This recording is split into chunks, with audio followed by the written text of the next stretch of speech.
Assalamualaikum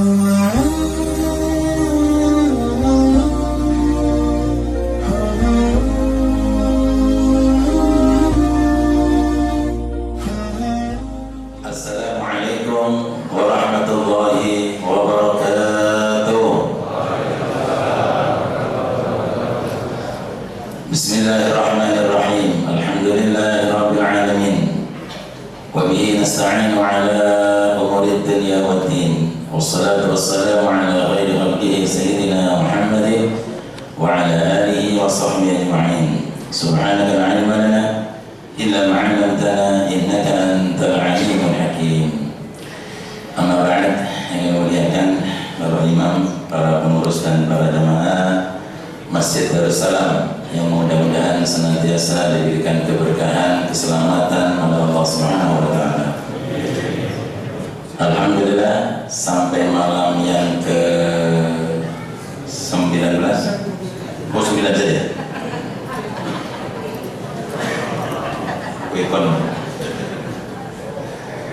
Alhamdulillah, memasuki malam yang ke-9, kita masih diberikan kesehatan, kekuatan sehingga bisa mengisi Ramadan dengan berbagai macam aktivitas ibadah. Kita berharap, kita berdoa mudah-mudahan atas segala amal ibadah kita, terutama puasa kita, salat tarawih kita, bacaan Quran kita, sedekah kita, dan amal-amal yang lainnya senantiasa diterima di sisi Allah Subhanahu wa taala. Amin ya rabbal alamin. Hadirin, tema kita tadi sudah dibacakan, selamatkan dirimu dan keluargamu dari api neraka. Ini sebetulnya perintah Allah, bukan judul tema hari malam ini. Ini perintah Allah. Anda bisa buka di surat At-Tahrim ayat 6. Allah SWT berfirman, Ya ayyuhalladzina amanu qu anfusakum wa ahlikum nar. Wahai orang-orang beriman, selamatkan atau jaga, pelihara dirimu dan keluargamu dari api neraka. Waquduhan nas wal hijarah, yang mana api neraka ini para jamaah, bahan bakarnya manusia dan batu. Jadi neraka kalau dimasuki manusia seperti api disiram bensin.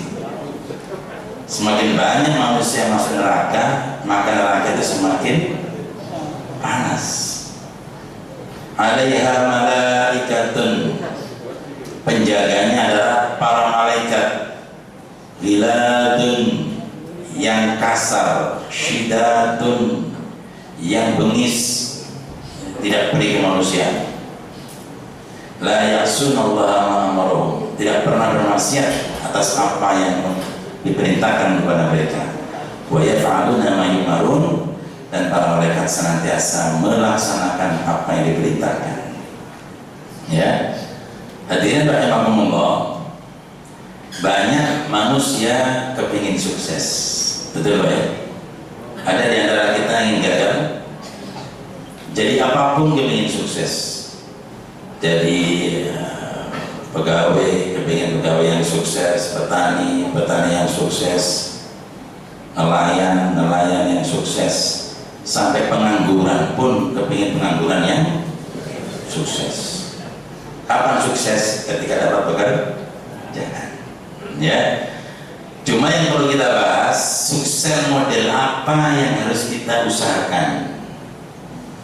Ada orang mengatakan, kalau saya sudah punya harta melimpah, rumah megah, mobil mewah, istri di mana-mana, ya, anak semuanya sarjana, maka saya sukses.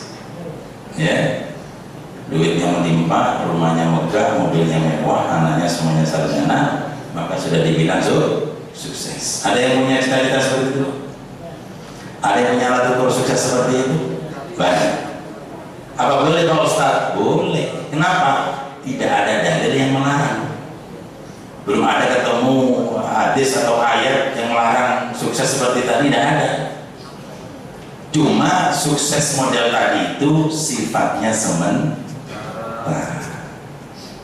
Rumah megah sementara, mobil mewah sementara, istri cantik jelita sementara. Makanya kalau cari istri jangan yang cantik Pak, itu sementara. Cari yang jelek selama-lamanya. Sifatnya sementara semua. Nah, terus sukses yang mana yang harus kita upayakan? Ayo kita cari sukses yang dimaui, yang diinginkan Allah Subhanahu wa Ta'ala. Apa model suksesnya? Anda bisa buka nanti di rumah surat Al-Imran 185. Faman zuhziha 'anil nar wa udkhilal jannah faqad faz. Barang siapa yang diselamatkan dari api neraka, kemudian dimasukkan ke dalam surga, itulah kesuksesan yang sebenarnya. Kenapa? Di surga manusia akan senang terus, gak pernah susah. Muda terus, gak pernah tua. Kaya terus, gak pernah miskin. Tertawa terus, gak pernah menangis. Senyum terus, gak pernah ngantuk. Ya, lagi sehat terus, gak pernah sakit. Ya, sampai kapan? Selama-lamanya.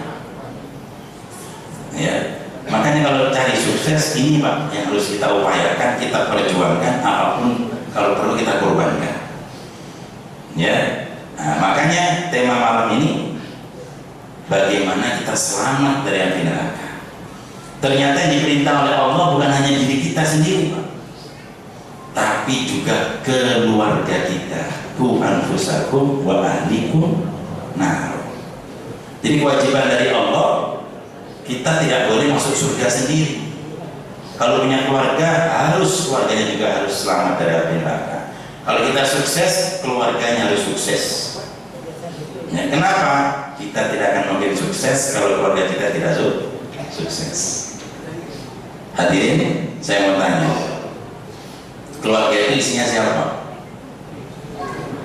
Istri dan anak. Ya, istri dan anak. Jadi istri sudah menjadi tanggungan kita. Harus kita upayakan istri masuk surga. Harus selamat dari neraka. Ya, bagaimana caranya? Baginda Rasulullah SAW bersabda, "Istausun nisa'il khair." Sering-seringlah kamu nasihat kepada wanita, nasihat kebaikan. Fa innahunna khuliqna min dhilil a'waj. Karena perempuan ini diciptakan dari tulang rusuk yang bengkok. Ya. Jadi kalau wanita istri kita ini kita biarkan, kita nasihati, tambah lama tambah bengkok.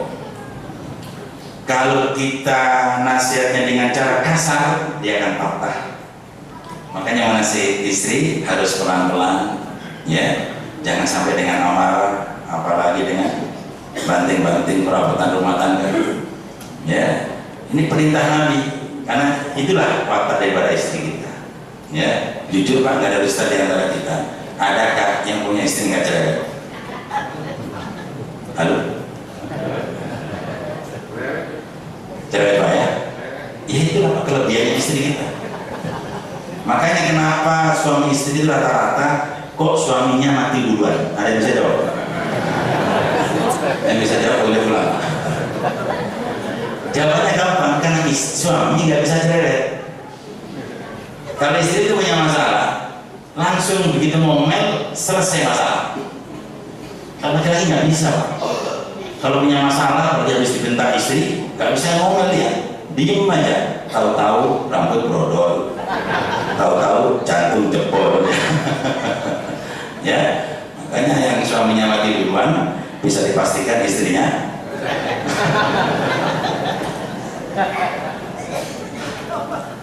Hadirin Allah, jadi harus sering-sering, tidak boleh bosan-bosan suami ngasih nasihat istri. Jangankan kita, pernah Sayyidina Umar, pernah ada seseorang mau lapor ke Sayyidina Umar. Begitu nyampe di depan rumah Sayyidina Umar, sahabat ini pulang, nggak jadi lapor. Maka ketika ketemu ditanya, kamu katanya punya masalah mau ketemu aku ya? Iya, Khalifah. Kenapa mau balik? Saya itu di rumah diomelin istri. Mau ngadu kesampaian, lalu sampai lagi diomelin istri. Ya sudah pulang aja saya. Khalifah jadi para istri apalagi kita. Ya, jadi harus pelan-pelan cara menasihati istri. Makanya kalau istri marah, diem aja sudah, jangan dilawan. Kenapa? Karena istri pakai perasaan, kita pakai akal, nggak nyambung Pak. Ya, mau ada SMS nyasar, jadi dibanting HP-nya suami, HP-nya suami dibanting. Iya, SMS nyasar itu siapa nggak tahu.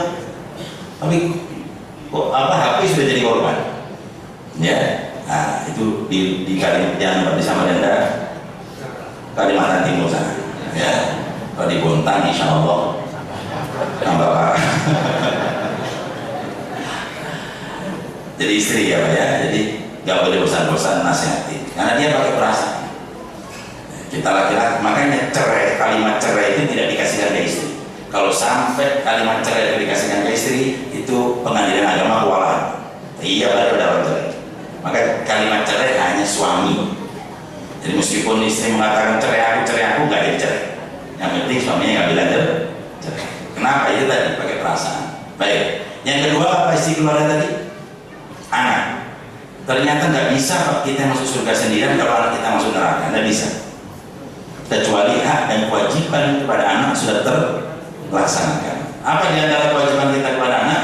Allah berfirman, wa'mur ahlaka bis-sholati wastabir 'alaiha. Perintahkan keluargamu dengan sholat. Wastabir 'alaiha, dan sungguh sabar dalam melaksanakan sholat. Jadi hadirin, kalau anak nggak sholat, oleh malaikat yang ditanya bukan dari pesantren mana, bukan dari sekolah mana, ya, kamu itu dari mana? Enggak. Yang ditanya kalau ada anak gak sholat, kamu ini anaknya siapa? Jadi bapaknya yang kena. Yang ditanya malaikat itu, bapak maka bersyukurlah ada madrasah, ada TPA, ada pondok pesantren, ada sekolah-sekolah agama. Ini apa? Akan meringankan beban orang tua. Anak, maaf, anak gak jadi profesor, malaikat gak tanya. Anak gak jadi konglomerat, malaikat gak tanya. Tapi anak gak sholat, orang tua akan ditanya. Ya Pak ya. Nah, jadi mau ngasih ada kesempatan, kalau kita belum pernah memberikan kewajiban kita kepada anak, segera. Ya. Kenapa? Ini tanggung jawab kita semuanya. Jadi kita tidak boleh masuk surga sendirian, harus mengajak. Makanya harus sepakat, bapak, ibu, istrinya kumpulkan semua. Mulai sekarang kita sepakat, kita akan masuk surga bersama-sama, insya Allah. Jadi banyak hadirin orang mati-matian merencanakan hidup enak, tapi sedikit sekali yang punya rencana untuk mati enak. Ya, padahal dunia 60-70 tahun sudah kita tinggalkan, tapi akhirat selama-lamanya. Mudah-mudahan Allah Subhanahu wa taala masih berikan kita umur panjang, rezeki yang lapang, kesehatan, kekuatan, bisa mengisi Ramadan tahun ini dengan sebaik-baiknya, dan masih dipertemukan dengan Ramadan di tahun-tahun berikutnya. Amin ya rabbal alamin. Terima kasih atas segala perhatian. Mohon maaf atas segala kekurangan. Wassalamualaikum warahmatullahi wabarakatuh.